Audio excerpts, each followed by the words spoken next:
With rapid population growth and the competition for space in cities, the need for affordable housing is a pressing global concern. Some of the common failings of affordable housing boils down to its disconnection from the supporting infrastructure, such as public transport, retail and commercial services, and the lack of provision for communal spaces. Therefore, the question of what is affordability is intertwined with accessibility and proximity. This leads us to the broader consideration of affordable habitats rather than affordable housing. An exploration of the human scale can foster new and mutually beneficial connections between demographics and demonstrate a more positive way to form interdependent relationships within communities. Our approach to affordable habitats considers the human scale through three components to alleviate the pressure on primary living spaces and engage secondary spaces. These three components are the integration of the built environment, infrastructure networks, and social capital. We have coined this the BISI framework. The built environment in the BISI framework explores modular thinking. The application of modular thinking ensures flexibility and adaptability of the built form to generate diverse and cost-efficient building solutions.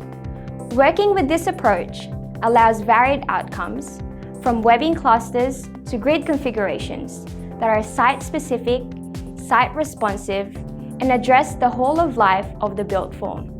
Infrastructure networks refers to the hierarchy of circulation from an urban to building scale. These circulation paths give emphasis to the human scale, promoting people-centric transport such as walking and cycling. Social capital translates as the bump spaces, which ensure collective consciousness. These spaces define individuals as citizens and increase social awareness of their potential to contribute to the wider community.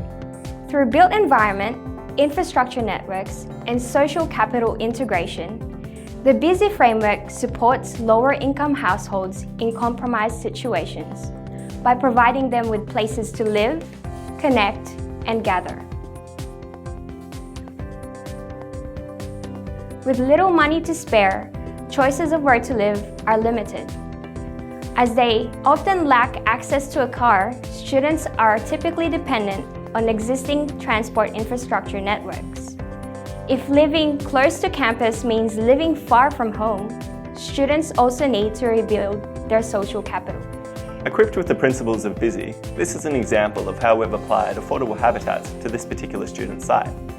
The built environment utilises accommodation and bathroom modules within a grid and is easily reconfigured to suit the user's needs. The reconfiguration occurs within the individual accommodation modules and the overall building envelope to activate the habitat with social capital spaces such as a cafe and a general store. With little to no income flow, the choices of where seniors can live are also limited. Their health needs often place pressure on their living costs, and some seniors have no extended family to support their social capital. This is how we applied the BISI framework to an example of an affordable habitat for seniors. Fostering multi-layered networks of interconnectivity and socialization, this scheme is centered on the activation of the surrounding context. It utilizes an incremental growth model of planning and clusters of modular units to formulate a solution for aged care, which is adaptable over time. The response focuses on the development of people-centric networks, creating a hierarchy of circulation pathways. These pathways promote social capital in an attempt to redefine otherwise isolated and segregated communities.